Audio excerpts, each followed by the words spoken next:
لا لا لا لا، ما عجبنيش. معلش مع احترامي، يعني انا مش هصوم اصوم وافطر على بصله. مش هعمل كل الكوارث دي كنادي اهلي وانسحب من المباراه واهدد بالانسحاب من الدوري واتحمل كل الخسائر دي، والجمهور يقف ورا الاداره عشان في الاخر الاهلي ينزل بيان هزيل بيقول فيه والله انا بالنسبه لي هكون محترم القرارات اللي خارجه من اللجنه الاولمبيه ايا كانت ايه هي. بحترم دي. لما تيجي تفكر كده في الجملتين اللي في اخر البيان بتاع النادي الاهلي، بالاخر كده يعني فيما معناه اللجنه قالت ان الاهلي مدان وان الاهلي يستحق العقوبه واللائحه تطبق عليه زي ما الرابطه اعلنت. تمام، صباح الفل، صباح الفل بجد.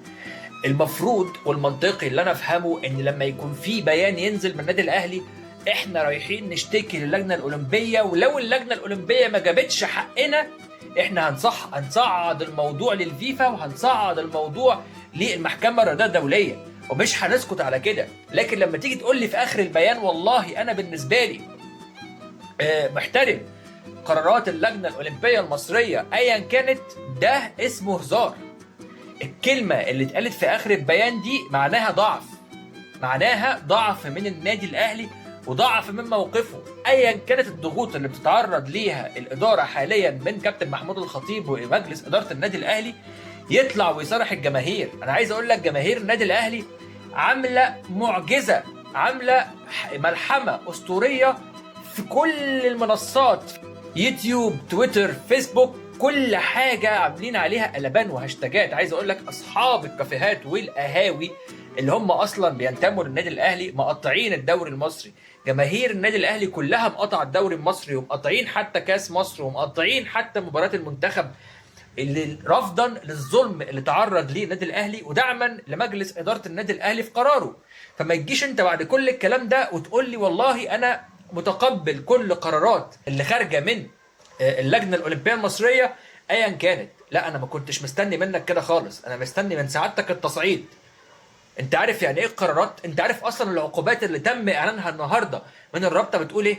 انت بتتكلم في عقوبات ماليه فقط ما لا تقل عن 200 مليون جنيه، يعني بتتكلم في 4 مليون دولار. مين اللي هيدفعهم يا فندم؟ لما تيجي تقول لي انا متقبل ومحترم القرارات، مين اللي هيدفعهم؟ بنسبه 95% اللي هيخرج من اللجنه الاولمبيه المصريه هو والله تطبيق اللائحه على النادي الاهلي. يعني كده كده الامل ضعيف جدا في فكره ان اللجنه الاولمبيه تجيب لك حقك كنادي اهلي.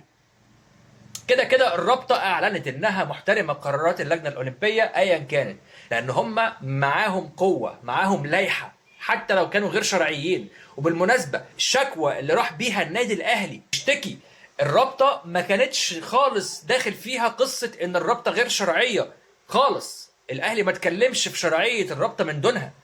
فبالتالي احنا قدام مشكله وقدام نايبه وقدام مصيبه سودة لو اللي في دماغي طلع صح. ولو بعد كل الهري ده هنلعب مباراه بيراميدز عادي جدا وهندفع الفلوس ال 200 مليون جنيه من جيب مين؟ من جيب مين يا فندم؟ ويبقى احنا عملنا كل ده ليه؟ خسرتني 3 نقط وهيتخصم مني 3 نقط نهايه الموسم وادفع كنادي 200 مليون جنيه ليه؟ دي هتبقى كارثه وهتبقى مصيبه سودة لو اللي في دماغي طلع صح. الله اعلم ايه اللي هيحصل الفتره اللي جايه، لكن بيان هزيل، بيان غير مطمئن بالمره. قرار النادي الاهلي لو تم التراجع عنه او تم قبول قرار اللجنه الاولمبيه ايا كان ايه هو، حتى لو بادانه النادي الاهلي، لن يغفر جمهور الاهلي الموقف السيء اللي اخذه مجلس الاداره، وعليهم جميعا الاستقاله فورا لو دوت تم. اما لو فعلا يمكن كان الواحد برضه فهم غلط ويمكن ما كانش قصدهم ان هم بيحترموا ان هم هينفذوا القرار ايا كان وان هم هيصعدوا بعد كده للفيفا وللمحكمه الرياضيه الدوليه، فاحنا معاهم وفي ظهرهم وبنساندهم.